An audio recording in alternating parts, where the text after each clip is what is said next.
Saabadinkoni w'Essetta Mbulabizi w'Emukono Venerable Edward Balamaze akubiriza abasajja abakristaayo okubeera ab'omugaso mu maka gaabwe n'ekkanisa kiyame mu kukendeeza obutabanguko mu maka.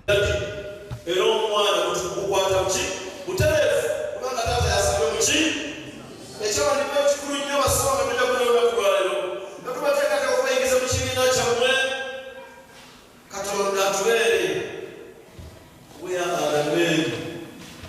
Abasajja baliwa abasajja batono nnyo abali mu kanisa nyingi bakazi basinga mu ki newankubadde nakusabira bebasinga ne basabo this morning and do scouting masaba 95 or 98% bakazi niffe twebaza abakazi abali mu kanisa.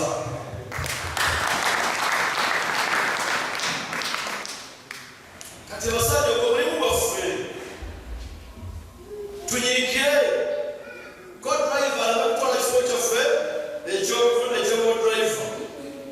Abasajja bangi bali mu mirimu gyotwogere buli sande mulimu gwaffe okubanoonya basebe kubanga bagera kufumutuka naye nga bakristaayo sikyekyobanange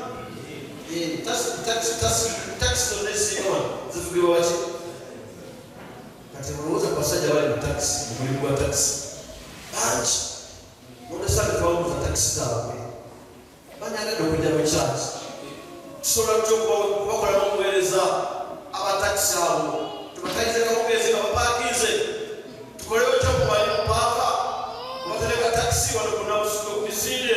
Okwogera bino Venerable Balamaze abadde akulembeddemu okusaba ku kkanisa ya Maka Omutukuvu awali ekitebe ky'obusumba bwa Jjinja Misindye mwayingiriza abasajja abakristaayo 5 mu kibiina kya Christian Men Fellowship CMF.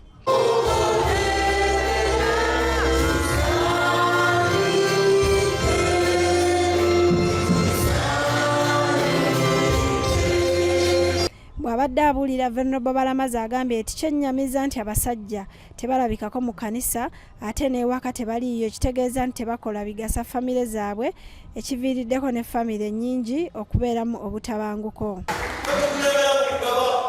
Temuganyanga abasajja bannange omukyala kubakulembera wano bakakuweddeko mu bweya keberewo ekyesereka basajja bannange kisegedde. Okusaba kuno ayambiddwako omusumba w'obusumba buno Reverend Daniel Kizito. Yabiyita mu kibiina olwaleero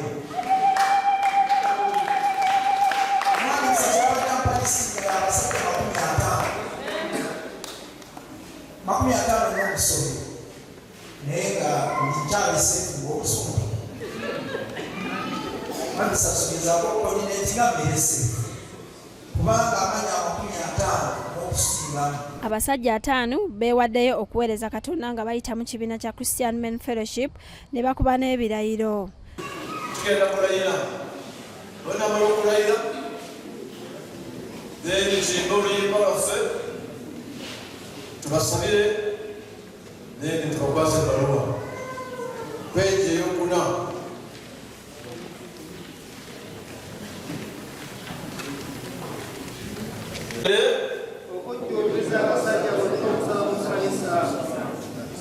ekyokubiri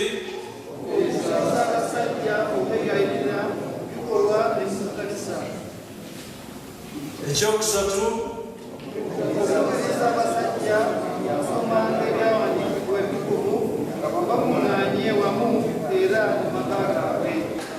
ekyokutaano kiddemu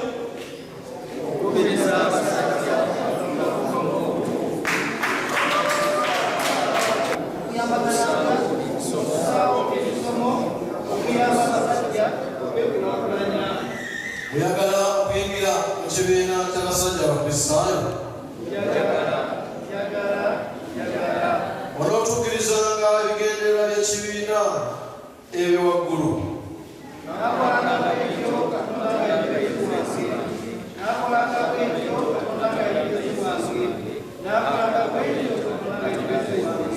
Saabadinkoni abakakasizza mu kibiina era bakyala baabwe ne babayozaayoza.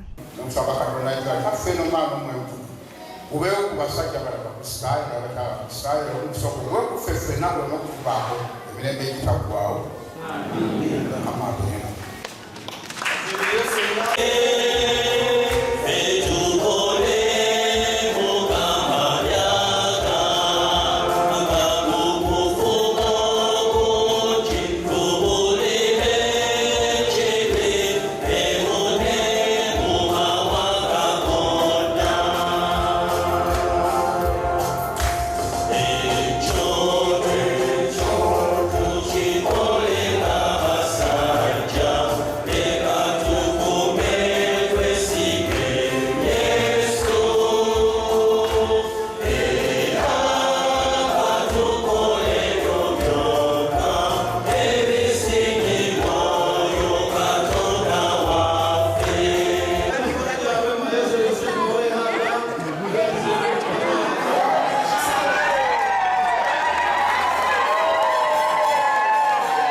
Oluvannyuma baweereddwa certificate ezibakakasa nti kati bamemba abajjuvu mu kibiina kya Christian Men Fellowship.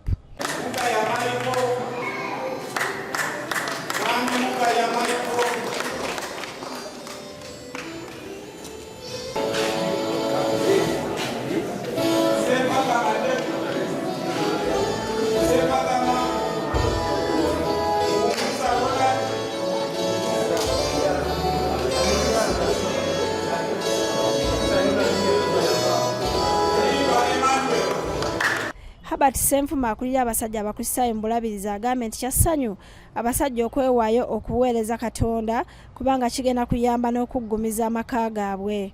Mukama waffe yeebazibwe olw'olunaku lwa leero bannange, okusinga neebaza Katonda atuwadde olunaku luno naddala eri obusumba buno bw'Ejjinja Misinde mu Busaabadinkoni buno obw'Esseeta.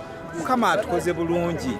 Abasajja bangi baali badduse obuvunaanyizibwa bwabwe okuva mu maka gaabwe mu kkanisa ku mirimu gyabwe, naye leero tuyingiza eggye ly'abasajja 50 abeewaddeyo okukomawo mu kkanisa okuweereza Katonda n'amaanyi gaabwe gonna n'okwagala kwabwe kwonna n'obusobozi bwabwe bwonna, era bakyusibwa nga Sawulo bwe yakyusibwa n'afuuka Pawulo omulungi, era nga ye Petroni w'ekibiina kyaffe gwe tugoberera omutume oyo Pawulo n'abasajja bano bakkiriza okukyusibwa. Enkyukakyuka egenda kubaawo mu busumba buno bw'Ejjinja Misinde. Twebaza Ssaabadinkoni waffe ow'Esseeta ne twebaza omusumba w'Ejjinja Misinde n'abasumba bonna, ababuulizi, abakyala abakristaayo n'abantu ba Katonda bonna ababaddewo. Nsuubira nti amaka gagenda kutereera kubanga ekigambo ekibabuuliddwa olunaku lwa leero Ssaabadinkoni waffe ow'Esseeta Kanoni Balamaze abakubiriza okutambula nga bawanise emikono bagiwanike waggulu nga basaba Katonda, era amaka tusuubira gagenda kukyuka. Omukubiriza w'obusumba buno Yonasan Ziribasanga agambye nti enjiri ebuuliddwa abasajja egenda kuyambako mu kukyusa enneeyisa n'okutebenkeza amaka. Twebaza Katonda olwa Ssaabadinkoni waffe ow'Esseeta Reverend Kanoni Balamaze olw'okujja n'atuuza abasajja abafumbo. Olunaku lwa ssanyu nnyo. Abasajja bayingizibwa mu kibiina ekya CMF. Kyenkakasa kijja kuyamba nnyo amaka gaffe okuba amaka amatebenkevu amalungi. Buli musajja lw'amanya Katonda n'amaka gakola ki gatereera. Omuntu atamanyi Katonda amaka gakaluba, naye okumanya Katonda kimwongerako amaka okutereera. Yesu yeebazibwe, abakristaayo ab'obulabirizi ow'emukono Katonda yeebazibwe. Erinnya Geoffrey Lubangakene, nvudde mu busumba ow'Enamuyenje mu Busaabadinkoni ow'Enasuuti, naye leero njagala kwebaza Katonda g'abasajja abakristaayo mu bulabirizi ow'emukono. Ekyamazima Katonda abadde naffe, ekyamazima lugendo ebadde luwanvu, naye twagala kwebaza Katonda. Twala kwebaza omulabizi waffe ow'emukono Enos Kito Kagodo, ekyamazima akoze omulimu y'amaanyi eri kitongole eky'abasajja abakristaayo.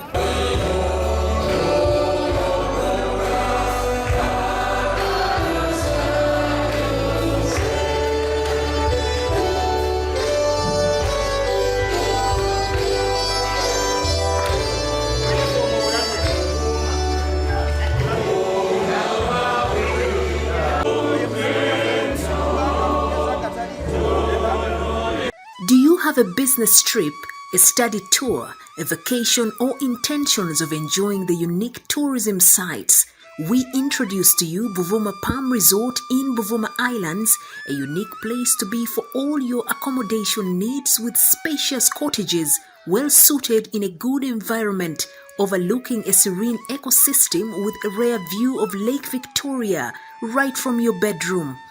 While at Buvuma Palm Resort, you will be treated to free sights and sounds from different bird species, monkeys, and a magnificent view of attractive rocks, palm oil plantations, boat cruises, forest walk, bicycle riding, among others. Buvuma Palm Resort has first-class conference facilities with a unique taste of foods prepared by experienced chefs. It is located in Buvuma district on the main island near the district headquarters. It also boasts of a helicopter landing pad and a playground. On your way to Buvuma Palm Resort, it's just 88 kilometers from Kampala city centre to Chiindi landing site, and it's 30 minutes travel in a boat to Buvuma. You are welcome as you take the best experience of traveling on the waters of Lake Victoria with the available sailing means with either passenger boats or the magnificent modern ferry, the MV Palm. Buvuma Palm Resort has so far been a dear destination for dignitaries, including prime ministers, ministers, parliamentary committees, but above all, the Katikiro of Buganda, Charles Peter Mayiga. Abantu ba Buganda na ba Uganda bajjeko Buvuma bawummuleko.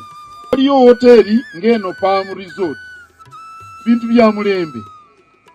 Oli muzadde ng'okyalemereddwa ku ssomero ki mw'oyinza otwala omwana w'omwaka guno? Nsonga ki ekyakulemesezza? School fees baakusabye nnyingi? Olugendo lunene ng'ebyentambula bikyakalubye? Nandi ky'onoonya essomero erinaalabirira obulungi omwana wo? Okuviira ddala ku by'okusoma mu kibiina, okuzannya n'okutumbula ebitone, ekyokuddamu si kirala. Ly'essomero lya Prudence Junior School, Empoma Mukono, lisangibwa ku luguudo oluva e Mukono okudda e Kayunga, nga wakayitako mu katawuni k'Ekisowera opposite n'Empoma Girls School. Prudence Junior School liri mu kifo kigazi bulungi era ekisirifu, ate nga lirina abasomesa abakugu ddala, ebyokwerinda ku ssomero biri gguluggulu, ebyentambula babikolako anti emmotoka ezitambuza abaana weeziri. Essomero lya ddene boarding nga mu kaseera kano okuwandiisa abayizi kugenda mu maaso awo ku ssomero. Liwandiisa abayizi okuva ku daycare, nursery paka ku P7. Ebisale birungi ddala ng'abaana abava ewaka basasula emitwalo 3 gokka, ng'ate bo ab'ekisulo basasula emitwalo 6 gyokka. Abaana balya bulungi ne bakeera ku ssomero nga basanyufu. Bw'ayagala okuwandiisa omwana n'okumanya ebisingawo, kuba ku noti 7 noti 1 29 92 38 oba noti 773 noti 62 21. Prudence Junior School, tuwa omwana wo tumusomese, togenda kwejjusa.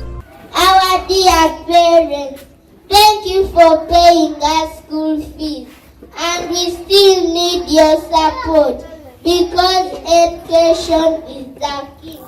May God bless you